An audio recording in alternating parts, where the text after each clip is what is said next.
മുതിർന്ന കോൺഗ്രസ് നേതാവും അന്തരിച്ച മുൻ മുഖ്യമന്ത്രി കെ കരുണാകരന്റെ മകളുമായ പത്മജ വേണുഗോപാൽ ബിജെപിയിലേക്കെന്ന സൂചന. ഇന്ന് ബിജെപി അംഗത്വം സ്വീകരിക്കാനാണ് സാധ്യത. ബിജെപി ദേശീയ നേതൃത്വവുമായി പത്മജ ചർച്ച നടത്തിയെന്നാണ് വിവരം. വാർത്തയുടെ കൂടുതൽ വിശദാംശങ്ങളുമായി AT അശ്വതി ചേരുന്നുണ്ട്. അശ്വതി, കോൺഗ്രസിനേറെ തിരിച്ചടിയാകുന്ന ഒരു നിമിഷമായിരിക്കും പത്മജ വേണുഗോപാൽ ബിജെപിയിലേക്ക് അംഗത്വം സ്വീകരിക്കുക എന്നുള്ളത്. കൂടുതൽ വിശദാംശങ്ങൾ എന്തൊക്കെയാണ്?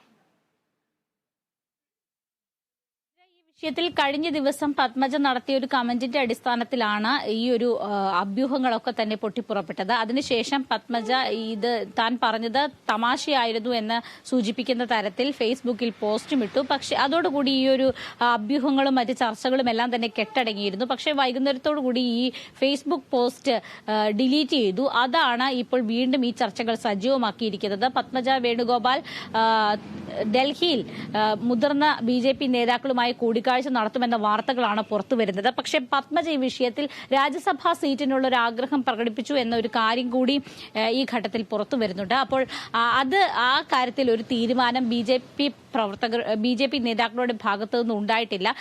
അത് സംബന്ധിച്ച് ചർച്ചകൾ കൂടി നടക്കുന്നു എന്നതാണ് ഇതിൽ പ്രധാനം. മുകുന്ദപുരത്തു നിന്നും അതുപോലെ തന്നെ നേരത്തെ തൃശൂരിൽ നിന്നും നിയമസഭാ തലത്തിൽ നിയമസഭാ സീറ്റിലേക്ക് പത്മജ മത്സരിച്ചിരുന്നു. പക്ഷേ അവർ പരാജയപ്പെടുകയായിരുന്നു ഉണ്ടായിരുന്നത്. അത് മാത്രമല്ല, കോൺഗ്രസിന്റെ മറ്റ് കാര്യങ്ങളിലൊക്കെ തന്നെ സജീവമായുള്ള ഒരു ഇടപെടൽ പത്മജയുടെ ഭാഗത്തു നിന്നും പലപ്പോഴും ഈ കഴിഞ്ഞ ഒരു കാലഘട്ടത്തിൽ പലപ്പോഴും ഉണ്ടായിട്ടില്ല. ഒപ്പം തന്നെ വിമർശനങ്ങൾ നിരവധി ഉണ്ടാവുകയും ചെയ്തിട്ടുണ്ട്. ഈ ഒരു ഘട്ടത്തിൽ കൂടിയാണ് പത്മജ വേണുഗോപാൽ ഇപ്പോൾ BJPയിലേക്ക് പോകുന്നു എന്ന തരത്തിലുള്ള വാർത്തകൾ സജീവമായിരിക്കുന്നത്. ഇനി ഇവരുടെ പ്രതികരണത്തിന് വേണ്ടിയിട്ടാണ്, അതുപോലെ തന്നെ കോൺഗ്രസ് നേതാക്കളുടെ പ്രതികരണത്തിന് വേണ്ടിയിട്ടാണ് കാത്തിരിക്കുന്നത്. കോൺഗ്രസ് ആരും തന്നെ ഔദ്യോഗികമായി ഈ വിഷയത്തിൽ ഒരു പ്രതികരണം ഇതുവരെ നടത്തിയിട്ടില്ല. അത് ഇന്നുണ്ടാകുമെന്നാണ് നമ്മൾ പ്രതീക്ഷിക്കുന്നത്. ആതിര.